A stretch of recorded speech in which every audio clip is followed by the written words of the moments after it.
This interview is for information only and should not be considered as investment advice or a recommendation to buy shares in the company featured. Welcome to this Stock Box interview.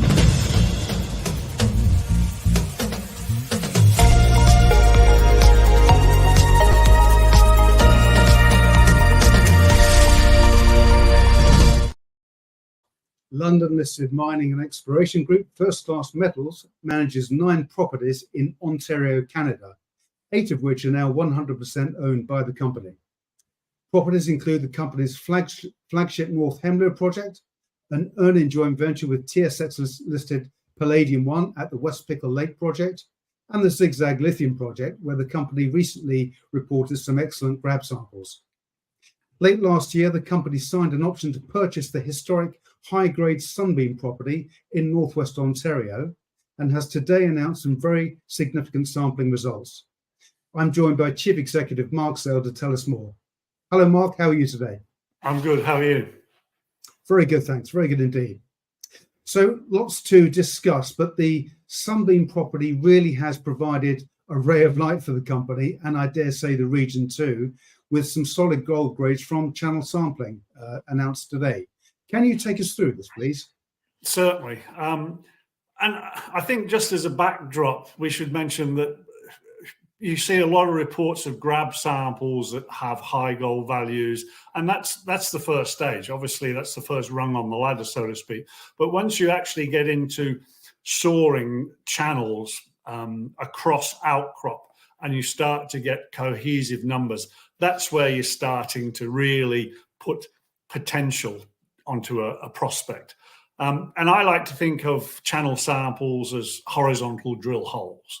So these are industry standard. They can be used in resource work down the track, obviously. So they're of high reliability and merit when undertaken to industry guidelines. So we've got, yes, some high grade up to nearly 20 grams at Roy. We did sampling at both Roy, Pettigrew and the Sunbeam historic developments, but as yet we've only got the results back from Roy.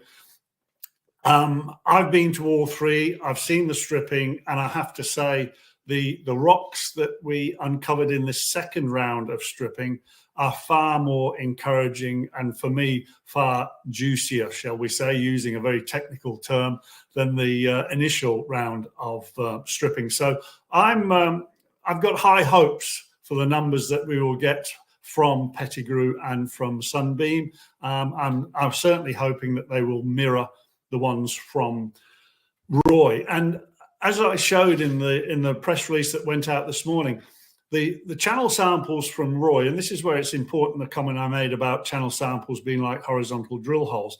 The channel sample results from Roy are very similar to the very limited drilling that's been done at Pettigrew.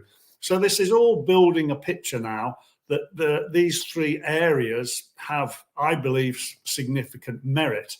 And as you can see from the slide that you've kindly put up there, these 3 lineaments, the Roy, the Pettigrew and the Sunbeam lineaments, those 3 locations aren't the only encouragement along those lineaments, which stride across our property for 10 kilometres.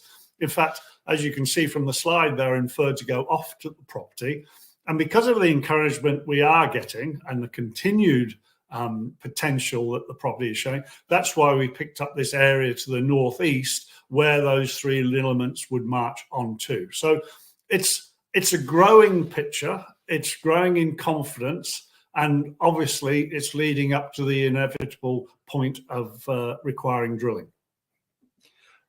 I was going to say, have you got enough data yet to accurately delineate drill targets at the property? As far as Roy is concerned, I would say we're very close, to be honest. The next stage would now obviously be to go back to the stripped areas with the assays and look at the geology and the structure and put it together. As we don't yet have the results from Sunbeam and Pettigrew, we're not quite at the same point, shall we say. But unfortunately now, of course, everything's covered in snow. So field work has ceased for a little bit. But during the next month or two, we will be getting back those results from Sunbeam and Pettigrew. We will be putting it together with the geology that was recorded when the samples were taken, and that will give us a better picture. So we're springboarding towards being in that position, as the Canadians say, when the thaw comes. So Mark, there's a lot of history at the Sunbeam property, and of course, multiple gold showings recorded across the property, both by yourself and previous explorers. You're also just up the road, I think some 15 kilometers from Agnico Eagle's Hammond Reef gold mine. Have you spoken to them at all? No, we haven't at this stage. We haven't approached them. The business strategy that First Class Metals has is to advance projects to a point whereby we have to make a decision on them as to how we're going to fund it, or is somebody else going to fund it. And really, the experience has shown me that there is obviously a sweet spot to reach that point. The old expression, throwing the baby out with the bathwater, comes to mind. So you need to do enough work to make it attractive, not enough work to cost you or outstrip your funding. But also, there's the other expression too, which I quite like. Apart from don't fall in love with a project, don't ruin a good prospect by drilling it. Many a good prospect has lost out to the rotary truth machine. But sorry, I digress, being a little bit more serious. We want to bring Sunbeam to a point where it would be attractive for other people to have a look at it. It's a district scale area now, 70 square kilometers. That's quite a large area by anyone's standard, with not one but three of these mineralized lineaments going across it. So I feel that with a little bit more work, not an insane amount of drilling, we prove the theory, and therefore it will be attractive for other people to joint venture off us if that's the case. Understood. So moving on now to Zigzag Lithium. I mentioned the grab samples that you recently reported. When you and I spoke at the Canada evening early this year, you were telling me how you can walk out and literally pick the pegmatite grab samples up from the ground there. Is there any further progress there? Yes, and I must be very careful what I say now, I think, because I am in possession of most of the Sawn Channel sample results, which were based, their locations were based on those grab samples. And yes, I'm smiling, so you can read into it what you wish from that. The grab samples are proved up an area, and they're grab samples. So I retract to what I was saying about Sunbeam, the grab samples, and generally, and Sawn Channel samples. But the grab samples have shown that there is this core area of 400 meters with a plus 1% sample in the west and a plus 1% sample in the east, and it's still open. What we did with the Sawn Channel sampling, because time was slightly limited because we knew the weather was closing in on us, we focused on a just under a 200 meter zone in that core area with the channel samples.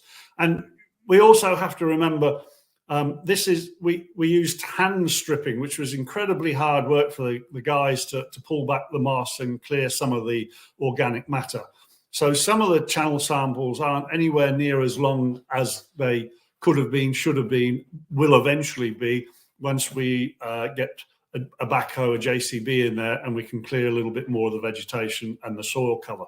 But so far, we're not disappointed in what the numbers are showing us. And once we have them all and I've been able to collate them, we will be putting out a news release on the channel sampling at Zigzag. Thank you for that. Okay. So, Mark, you mentioned earlier this year the big four projects that you were focusing on for 2023. What can you tell us about progress with the other two, of course, North Homelo, Dead Otter and Essa? I'll do in reverse, if I may. Essa. We conducted another two soil sample programs on the shear that transects the Esser property. As you'll recall, that's nearly 4 kilometres long, that shear, and according to the magnetics, it could be a structure up to a couple of 100 metres wide. Esser is only 11 kilometres north of Barracks on a shear. So we're trying to draw similarities there, geophysical, geochemical and geological. There's very little outcrop along that shear, and that's why we've had to resort to soil samples. We took 500 odd last year. We've taken another 500 in 2 programs, as I say, this year. Those samples are coming back to us in dribs and drabs. The labs are horrendously backed up at the moment, as they always are in Canada this time of year. Everyone's trying to get as much done as they can before the season finishes. So to date, nothing is dispelling our belief that we have a mineralized shear, which is 4 kilometers long and needs further work on it. As you are aware, we've been granted the permit by the government now, and we're in very close discussions, a very open relationship with the relevant First Nations, and we're very happy with that progress. So again, weather has intervened, but if it was possible to do a little bit of stripping to try and expose some outcrop at Esser before the spring, we would, but definitely that's a job for the spring. And again, we're looking at a big target here. As I say, 4 kilometers long, or we've got gold occurrences off our property to the west and to the east along this same structure. So it could be a very big project to fully evaluate that. Dead Otter, again, Dead Otter on the North Hemlow block, that's permitted now, and another area where we will focus on to do some stripping as soon as we're able on a climatic basis. And as you know, the Dead Otter trend has reported nearly 20 grams in the southeast end, and that's been backed up by a 13 grammer. So it's a real anomaly. There's intermittent values along that 3.7 kilometer trend that's been identified, but it's harsh ground. There's a lot of cedar swamp. There's a lot of vegetation cover, soil cover. So again, we need to get in there and do some stripping so we can do some more sampling. And I can see no reason I've been there several times myself, I can see no reason looking at what geology is available, why that structure isn't persistent along that almost 4 kilometers.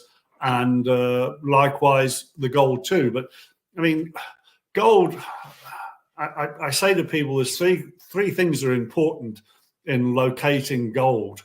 It's structure, structure, and structure. So you very rarely get this layer cake geology with a beautiful gold seam or gold anomaly through it. So it's always complicated. There's later faulting, folding, deformation, etc. But what we have so far is several points along 3.7 kilometers that are reporting plus 1 gram gold. So again, a significant target for us to follow up.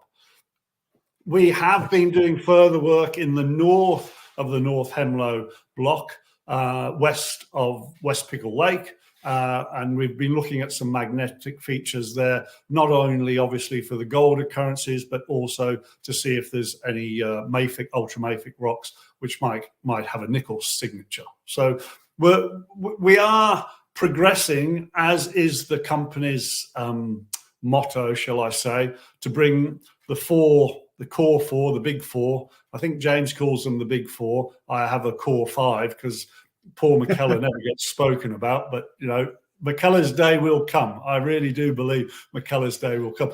And of course, if we are successful in the way we hope and we bring Esser or Sunbeam to a big project status, then we need something else to put on the conveyor belt to bring along behind them. So this is what it is. I mean, Blind Freddy could work out that we can't fund all 4 of those projects to maiden resource or even further. So there comes a day when we reach a point, as I said to you, that we've added significant value to them, that they become attractive to somebody else, and we take a back seat, as we did with West Pickle and Palladium 1. I mean, they're doing great work up there on joining the West Pickle with the RJ zone, and all good fortune to them. Excellent. Well, Mark, it's been a year of great progress for First Class Metals. What can investors expect from you in the coming months? Well, as I've alluded, there's sample results to come. There's Pettigrew and there's Sunbeam from the Sunbeam property. There's the final results from North Hemlow. Maybe we hear some news from Palladium 1 about their activities on or adjacent to West Pickle. And we have the soil samples to come back from ESSA. So there's, and let's not forget the channel samples from Zigzag. So there's a few bits in the pipeline.